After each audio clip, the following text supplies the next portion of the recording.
सङ्घीय मामिला तथा सामान्य प्रशासन मन्त्री हृदयेश त्रिपाठी विगत 4 दशकभन्दा बढी समयदेखि नेपाली राजनीतिमा सक्रिय हुनुहुन्छ। नेपालको एक अनुभवी राजनीतिज्ञ पनि हुनुहुन्छ। हाल उहाँको काँधमा नेपालको निजामती सेवालाई व्यवस्थित, प्रभावकारी र नागरिक मैत्री बनाउने प्रमुख जिम्मेवारी रहेको छ। मन्त्री त्रिपाठी सोही बमोजिम हाल नेपालको सार्वजनिक प्रशासन निजामती सेवालाई व्यवस्थित, प्रभावकारी र नागरिक मैत्री बनाउन लागि पर्नु भएको छ। सङ्घीय मामिला तथा सामान्य प्रशासन मन्त्रालय स्थानीय तहमा देखिएका समस्याहरू समाधान गर्न लागि परेको छ। सङ्घीय मामिला तथा सामान्य प्रशासन मन्त्री हृदयेश त्रिपाठीले यसका लागि आवश्यक पहल गरिरहनु भएको छ। मन्त्री त्रिपाठीले स्थानीय तहमा देखिएका कानुनी समस्याहरू लगायत विविध समस्याहरूको समाधानका लागि मन्त्रालयले स्थानीय तहहरूसँग सहजीकरण गरिरहेको बताउनुभयो।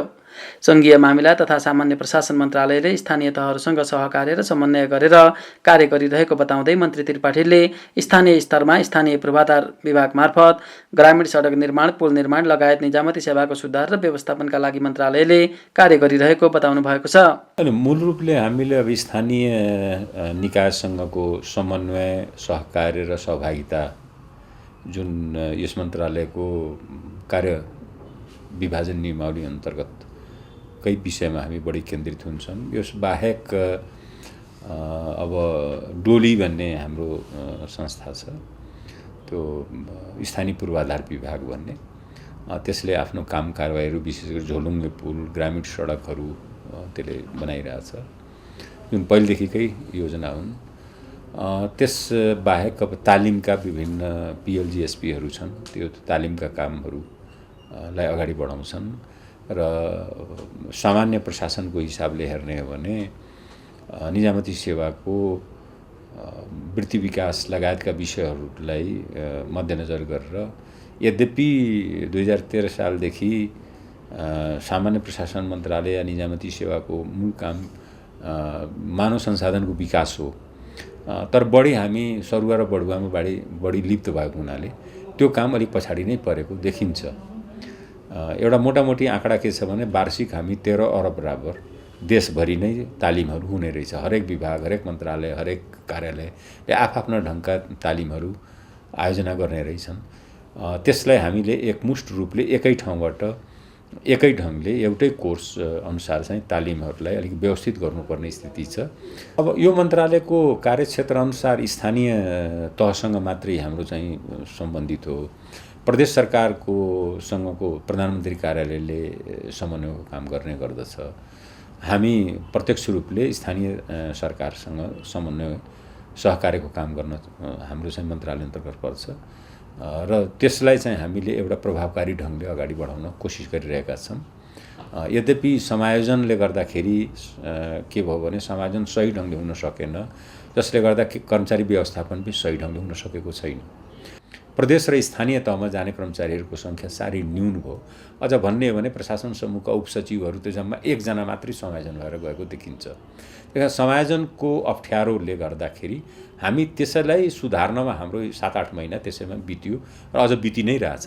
त्यसले ल्याएका जुन अवस्थाहरू, जुन परिणाम हो, त्यो साह्रै कष्टदायक छ कर्मचारीहरूको लागि पनि र कामको हिसाबले पनि हेर्ने हो भने। त्यसकारण समायोजनलाई एक किसिमले जुन विकृत रूपले समायोजन भयो त्यसलाई सुधार्नमै हाम्रो समस्याहरू हामीले धेरै समय त्यसैमा व्यतीत गर्न परिरहेको छ। निजामती कर्मचारीको बनावट नै त्रुटिपूर्ण भएकोले यसको सही व्यवस्थापनमा मन्त्रालय लागि परेको मन्त्री त्रिपाठीको भनाइ छ। हाल निजामती सेवामा प्रशासनमा धेरै र प्राविधिक जनशक्ति कम मात्रामा भएकोले प्राविधिक जनशक्ति बढाउनका लागि आवश्यक कार्य भइरहेको मन्त्री त्रिपाठीको भनाइ छ। नेपालको निजामती कर्मचारीको प्रशासनको बनावट नै त्रुटिपूर्ण छ। यसमा चाहिँ प्रशासन समूह लगायतका समूहहरूमा आवश्यकभन्दा बढी सङ्ख्यामा छन् कर्मचारी, प्राविधिकहरूको सङ्ख्या कम छ। चाहे इन्जिनियर होस्, चाहे चिकित्सक होस्, वन समूह होस्, कृषि समूह होस्, लगायतका कर्मचारीहरूको सङ्ख्या अलिक कम छ। विकास निर्माणसँग प्रत्यक्ष रूपले जोडिएका ती प्राविधिकहरूको सङ्ख्या कम हुनुले नै अप्ठ्यारोमा पारेको हो। र यसको चाहिँ एउटा ऐतिहासिक कारण पनि के हो भने पञ्चायतकालमा प्रशासनकै माध्यमद्वारा शासन गर्ने भएको हुनाले प्रशासन समूहको त्यसबेला औचित्य र सङ्ख्या अत्यधिक बढाइएको थियो। त्यही लिगेसीलाई अरूले पनि पालन गरे र अहिले हामीले के पाइरहेछौँ भने यसको बनावट नै त्रुटिपूर्ण छ एकातिर, यसको अर्को वितरण चाहिँ फेरि अर्को त्रुटिपूर्ण भयो। समायोजनले वितरणलाई त्रुटिपूर्ण गरायो। सबै कर्मचारीहरूलाई सँगमै थुपार्ने, अधिकांश कर्मचारीले सँगमै थुपार्ने जुन काम गरियो, त्यसले गर्दा जहाँ काम बढी भइरहेछ, जहाँ बजेट गइरहेको छ, जहाँ विभिन्न अनुदानका हिसाबले स्थानीय तहहरूमा बजेट यदि हेर्ने भने एकदमै उल्लेखनीय बजेट गइरहेको छ, धेरै अधिकारहरू पनि दिएको छ। र हाम्रो स्थानीय तह भने एउटा मैले भन्नै पर्ने स्थिति के छ भने असाधारण अधिकारयुक्त स्थानीय तह हो। संसारमा यस्तो स्थानीय तह कहीँ पनि छैन जहाँ कार्यपालिका, व्यवस्थापिका, न्यायपालिका तीनटै अधिकारयुक्त हाम्रा स्थानीय तहहरूको बनावट हो। दोस्रो, निर्वाचन प्रणालीको हिसाबले हेर्ने भने हामी दुई किसिमको निर्वाचन प्रणाली यो संविधानले, हाम्रो संविधानले स्वीकार गरेको छ। सङ्घ र प्रदेशमा संसदीय निर्वाचन प्रणाली मार्फत हामी गइरहेका छौँ। तर स्थानीय तहमा जाँदाखेरि निर्वाचन प्रणालीको सैद्धान्तिक हिसाबले हेर्ने भने हामी प्रेसिडेन्सियल फर्म अफ इलेक्सन भन्छ यसलाई, निर्वाचन प्रणाली त्यस्तो गरेका छौँ जहाँ कार्यकारी प्रमुख प्रत्यक्ष रूपले जनताद्वारा निर्वाचित भएको अवस्था छ। र असाधारण अधिकार मात्रै होइन, असाधारण त्यसको अर्को पनि एउटा पक्ष के छ भने प्रदेश र केन्द्रको सरकार अथवा प्रतिनिधि सभा अथवा प्रदेश सभा विघटन हुन सक्छ संविधान र कानुन, संविधान अनुसार। तर स्थानीय तहलाई चलाउन सकिन्न अहिलेसम्मको कानुनी व्यवस्था अनुसार। त्यसकारण यति शक्तिशाली स्थानीय तहको निर्माण भएको छ। तर त्यो शक्तिशाली निर्माण भए तापनि केही समय कानुनहरूको, आवश्यक कानुनको अभावले गर्दाखेरि उनीहरू काम गर्न सकेनन्। दोस्रो, अनुभवको पनि अभाव हो। तेस्रो, कर्मचारी व्यवस्थापन त्रुटिपूर्ण ढङ्गले गरियो। आवश्यक सङ्ख्यामा कर्मचारी व्यवस्थापन स्थानीय तहमा हुन सकेन, जसले गर्दा त्यो कामहरू प्रभावित भइरहेको देखिन्छ। हाम्रो मूल अहिलेको उद्देश्य के हो भने त्यहाँ चाहिँ कर्मचारीहरूलाई आवश्यक जे आवश्यकता छ त्यो अनुसारको कर्मचारी पुर्याउने काम यस मन्त्रालयले गर्नुपर्छ। अर्को यसमा मैले जोड्नै पर्ने विषय के छ भने हाम्रो संविधान अनुसार महालेखा परीक्षकले तीनै तहको लेखा परीक्षण गर्ने गर्दछ। लेखा परीक्षणको प्रतिवेदन सङ्घमा र प्रदेशमा सङ्घको प्रतिनिधि सभाको सार्वजनिक लेखा समिति र प्रदेशमा प्रदेश सभाको सार्वजनिक लेखा समितिमा छलफल गरेर त्यसको निर्णय हुने गर्दछ। तर स्थानीय तहको प्रतिवेदन छलफल गर्ने ठाउँ भएन। विश्वभर महामारीको रूपमा रहेको कोरोना भाइरस कोभिड-19 का कारण मन्त्रालयका काममा केही ढिलाइ भएको बताउँदै मन्त्री त्रिपाठीले कोभिडको रोकथाम, नियन्त्रण र व्यवस्थापनमा स्थानीय तहहरूले खेलेको भूमिका महत्त्वपूर्ण र अतुलनीय रहेको बताउनुभयो। कोरोनाले गर्दाखेरि केही कामहरू हाम्रा अलिक गतिमा छन्, सुस्त गतिमा गइरहेका छन्। तर एउटा कुरा के हो भने स्थानीय तहको भूमिका ले केही स्थापित गर्यो भने यस महामारीमा विशेष गरी विदेशबाट आउने नेपालीहरूको नाम नमेसी रेकर्ड राख्ने, क्वारेन्टिनको व्यवस्था गर्ने लगायतको काममा, आइसोलेसनको व्यवस्था गर्ने लगायतको काममा स्थानीय भूमिकाहरूले अतुलनीय योगदान गरेका छन्। र उनीहरूको भूमिका यदि यो ढङ्गले नभएको भए अझ पनि हामीलाई महामारीले को अझ बढी शिकार हामी हुन्। नेपालमा क्षमता विकास र तालिममा मात्र वार्षिक 13 अर्ब रुपियाँ खर्च हुँदै आएकोमा अबदेखि यसलाई एकीकृत रूपले सञ्चालन गरी व्यवस्थित गर्न मन्त्रालयले आवश्यक तयारी गरिसकेको मन्त्री त्रिपाठीले बताउनु भएको छ। हामी कहाँ तालिमको मात्रै खर्च हेर्ने हो भने त्यो छरिएर जति छ त्यसलाई एकीकृत हेर्ने हो भने 13 अरब बराबरको तालिम हुने रहेछ। त त्यो तालिमको कुनै खासै औचित्य चाहिँ मैले चाहिँ देखिनँ, किनभने म यहाँ आउनुभन्दा अगाडि पनि मेरो संसदीय जीवनमा सबभन्दा बढी कि सधैँ म सार्वजनिक लेखा समितिमै रहेको हुनाले मैले यो विषय कमसेकम पहिलेदेखि नै बुझिरहेको विषय भएको हुनाले यसलाई मैले एउटा प्रभावकारी तालिम गर्नुपर्ने आवश्यकता देख्छु। एउटा जस्तो एउटा हामी कहाँ एउटा चाहिँ अर्को पनि विशिष्टता, तालिममा विशिष्टता भएन। जस्तो हरेक व्यक्ति सिडिओ हुन जान पाउने त्यो छैन। जिल्लाको प्रशासन चलाउनको लागि उसले केही न केही विज्ञता, केही न केही तालिम विशेष लिनुपर्दछ। अब एउटा सानो कुनै कार्यालयमा छ, एउटा कार्यालय प्रमुख छ, त्यसपछि एकैचोटि सिडिओ भएर जाँदाखेरि उसले जुन काम प्रमुख जिल्लाधिकारीले गर्नुपर्ने काम हो त्यो गर्न नसकेर कति फर्किएको पनि उदाहरणहरू छन्। त्यो व्यक्तिको दोष होइन, त्यसलाई हामीले सिस्टममा ल्याउन नसकेकोले भएको हो। कार्यालय प्रमुख हुनलाई निश्चित तालिम चाहिन्छ, प्रमुख जिल्लाधिकारी हुनलाई निश्चित तालिम चाहिन्छ। त्यस्तै म त के देखिरहेको छु भने सबभन्दा महत्त्वपूर्ण के हो भने कार्यालय सहायकको लागि एउटा निश्चित तालिम चाहिन्छ। कार्यालय सहायक भनेको कुनै भनौँ एकदमै हेपिएको पद होइन। उसँग सेवाग्राही पहिलोचोटि ठोकिने भनेको कार्यालय सहायकसँग ठोकिन्छ। उसको बोली व्यवहार, उसको वचन सबैले असर गर्छ सेवाग्राहीलाई। आखिरमा यो सबै निजामती सेवा प्रशासनको मूल उद्देश्य के हो भने सेवाग्राही अथवा आम जनताको सेवा गर्नु। सरकारले अथवा राजनीतिक पक्षले नीति निर्माण गर्दछ, कार्यान्वयन गर्ने काम निजामतीले गर्ने गर्दछ। निजामतीको त्यो सबै व्यवहारले गर्दा प्रभावित को हुन्छ भने आम जनता हुन्छन्। त्यही कारण मेरो बडा सोझो भनाइ के छ भने निजामती सेवाको सम्मान म गिर्न दिन्न, तर एउटै शर्त के हो भने जनताको पनि सम्मान गिर्न निजामती सेवाले दिनुहुन्न। कर्मचारीहरूले पनि जनतालाई दुःख दिने, झुलाउने, ढिलासुस्ती गर्ने काम भयो भने उहाँहरूको सम्मान फेरि राख्न पनि सकिन्न। सङ्घीय मामिला तथा सामान्य प्रशासन मन्त्रालयले प्रदेश र स्थानीय तहको क्षमता विकास, व्यवस्थापन र सुदृढीकरणका लागि प्रदेश तथा स्थानीय शासन सहयोग कार्यक्रम PLGSP सञ्चालन गरिरहेको छ। छरिएर रहेका क्षमता विकासका कार्यहरूलाई एकीकृत गरेर सञ्चालन गर्ने तयारी मन्त्रालयको छ।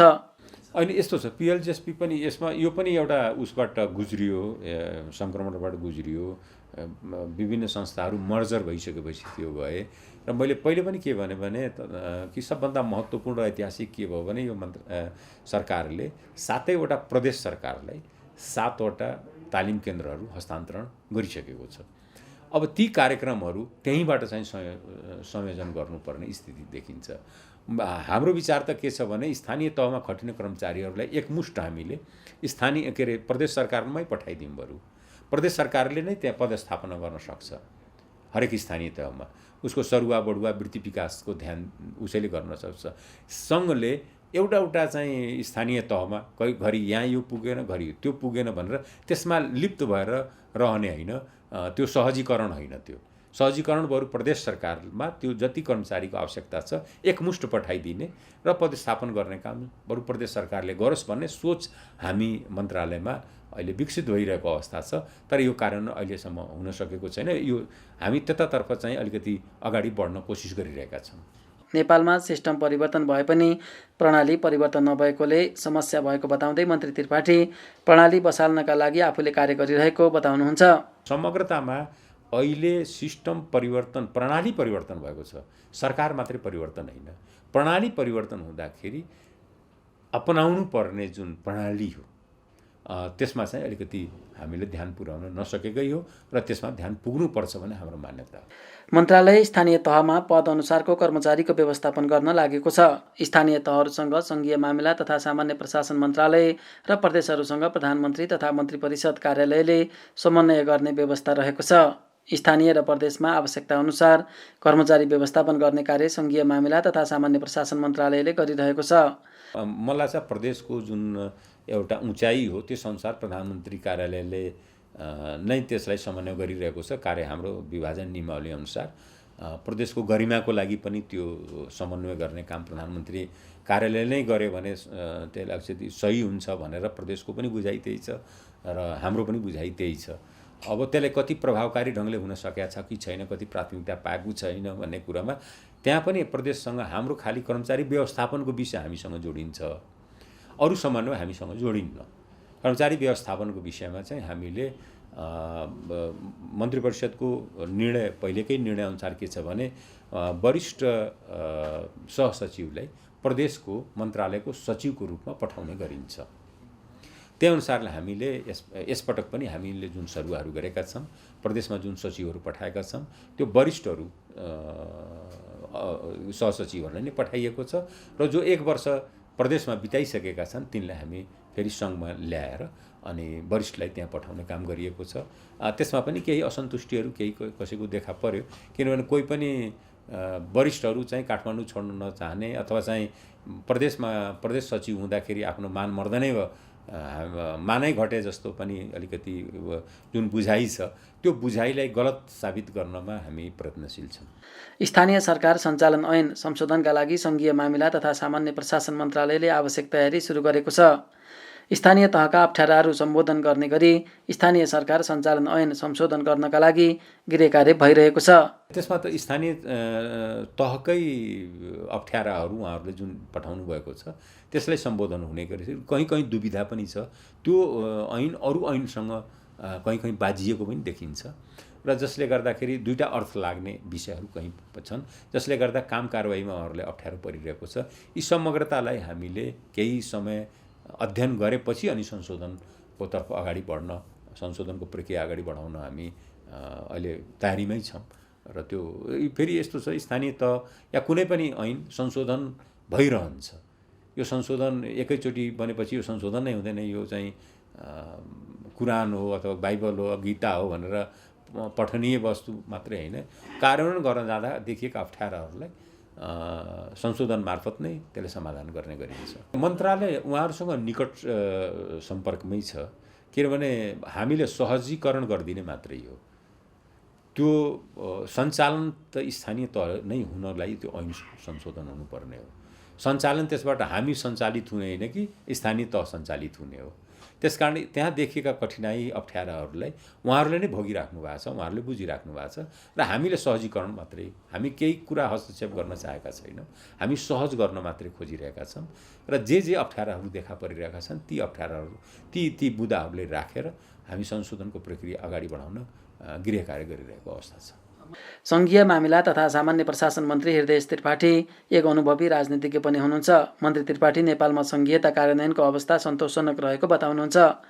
नेपालमा सङ्घीयताको भविष्य उज्जवल छ, सङ्घीयता कसैले चाहेर हटाउन सक्दैन। मन्त्री त्रिपाठीले वर्तमान सङ्कटको सही व्यवस्थापनमा सङ्घीयताले महत्त्वपूर्ण सहयोग पुर्याएकोले यसको महत्त्व झन बढ्दै गएको बताउनुभयो। कोभिडको सङ्क्रमण रोकथाम, नियन्त्रण र व्यवस्थापनमा स्थानीय तहहरूको अतुलनीय योगदान रहेको मन्त्री त्रिपाठीको भनाइ छ। सबै पक्ष सङ्घीयतालाई बलियो बनाउन लाग्नुपर्छ। स्थानीय तहका लागि आवश्यक नमुना कानुनहरू बनाएर उपलब्ध गराएका छौँ। स्थानीय तहहरूबाट प्रदान गरिने सेवा प्रवाहलाई सरल, सहज र प्रभावकारी बनाउनका लागि मन्त्रालयले दबाब नदिएर सहजीकरण गर्ने कार्य गरिरहेको मन्त्री त्रिपाठीको भनाइ छ। हाम्रो संविधानले स्वीकार गरेको र अङ्गीकार गरेको संहिता कार्यान्वयन हुने हो र त्यो एक किसिमले एउटा सकारात्मक गतिमै गइरहेको छ। र एउटा कुरा मैले भन्छु, यो महामारीले के प्रमाणित गर्यो भने स्थानीय तह र प्रदेश सरकार सक्रिय नभएको भए यो महामारी र सुरुदेखि नै हामी यसलाई सामना गर्न, यसको विरुद्ध लडाइँ लड्नमा हामी कमजोर साबित हुन्थ्यौँ पक्कै पनि।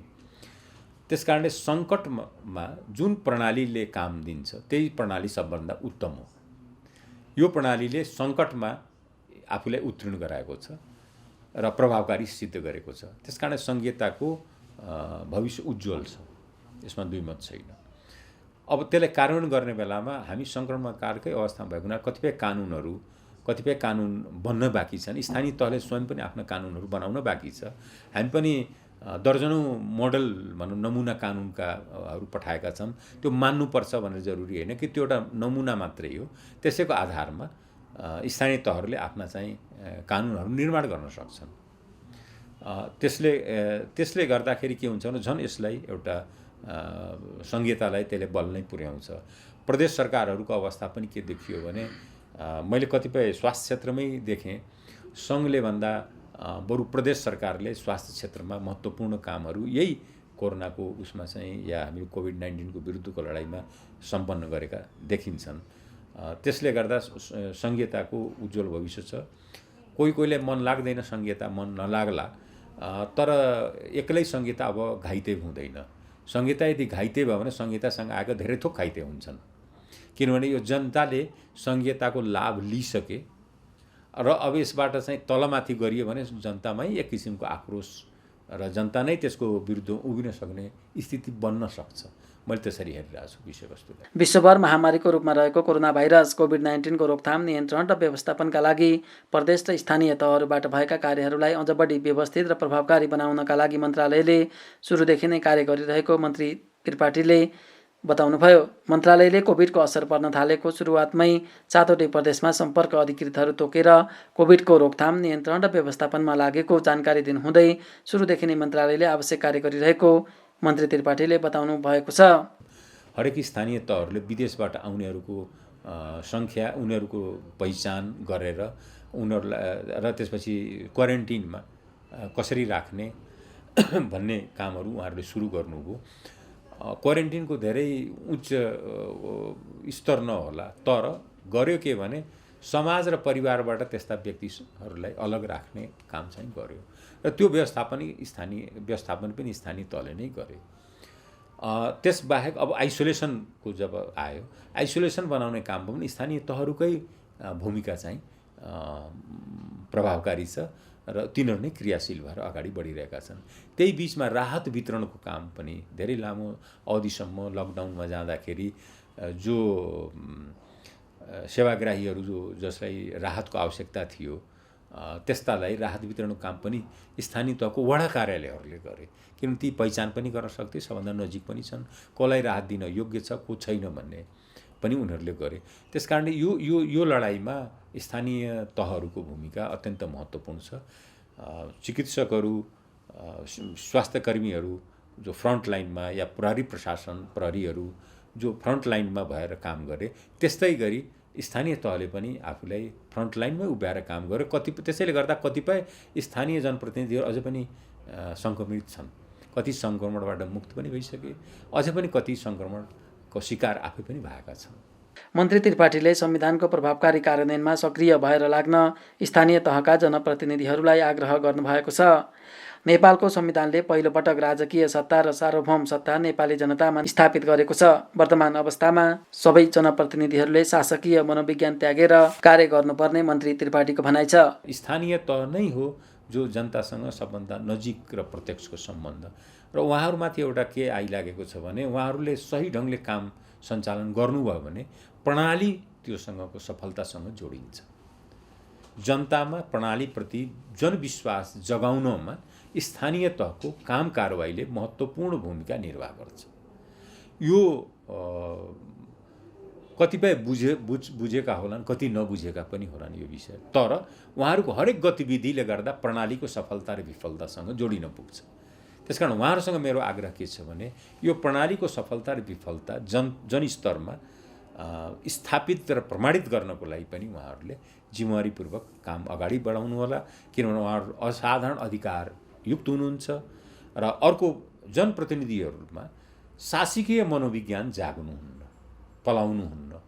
जुन जनप्रतिनिधिमा शासकीय मनोविज्ञान यदि विकसित भयो भने त्यसलाई ब्रह्मा विष्णु महेशले पनि बचाउन सक्दैन। स्थानीय तहहरूबाट प्रदान गरिने सेवा प्रवाहलाई सरल, सहज, व्यवस्थित र प्रभावकारी बनाउनका लागि मन्त्रालयले आवश्यक कार्य गरिरहेको छ। मन्त्रालयले स्थानीय तहहरूलाई कार्य गर्न सहज होस् भनेर नमुना कानुनका ढाँचाहरू बनाएर पठाउने गरेको बताउँदै मन्त्री त्रिपाठीले सुशासनलाई आधार बनाएर मन्त्रालयले कार्य गरिरहेको बताउनुभयो। महालेखा परीक्षकको रिपोर्टमा स्थानीय तहमा बेरोजगारी बढी देखिएको छ। बेरोजगारी घटाउनका लागि मन्त्रालयले सहजीकरण गरिरहेको छ। त्यहाँ अझ बढी महालेखा परीक्षकले प्रतिवेदन औल्याए अनुसार त्यहाँ बढी बेरोजगारी देखियो, आर्थिक अनियमितता देखियो, जहाँ तहभन्दा मुनिका कर्मचारीहरू कार्यरत छन्। जस्तो प्रशासकीय अधिकृत गाउँपालिकामा अधिकृत स्तरको हुनुपर्छ, त्यहाँ सुब्बाले चलाइरहेछ भने त्यहाँ आर्थिक अनुशासनहीनता अलिक बढी देखियो।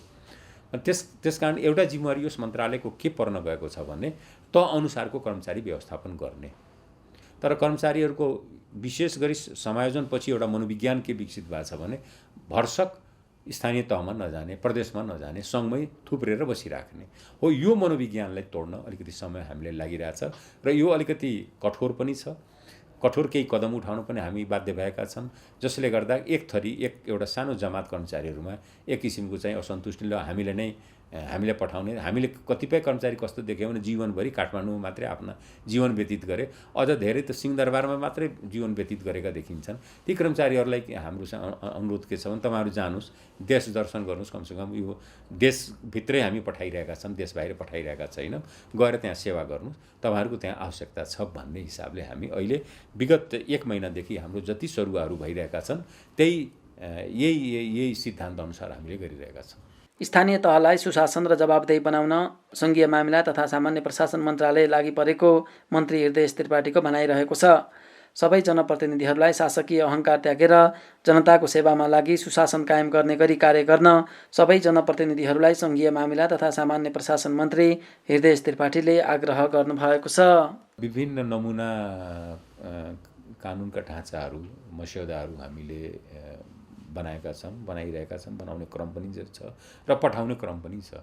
त्यसलाई उहाँहरूले आफ्नो हिसाबले अध्ययन गरेर र आफू अनुकूल उहाँहरूले पारित गर्न सक्नुहुन्छ र त्यो सबै कानुन मध्यनजर हेर्ने पनि सुशासनलाई नै आधार बनाएर गरिएको हो कानुनहरू। दोस्रो कुरो के भने महालेखा परीक्षाको वार्षिक प्रतिवेदन जो स्थानीय तहको विषयमा छ त्यसलाई छलफल गराउने र निर्णय गराउने उपयुक्त कानुनी र वैधानिक थलो को निर्माण गर्नको लागि मन्त्रालय प्रयत्नशील छ र केही समयभित्रै हामीले त्यो मन्त्री परिषदबाट त्यो प्रस्ताव लगेर हामी निरूपण गरौँला।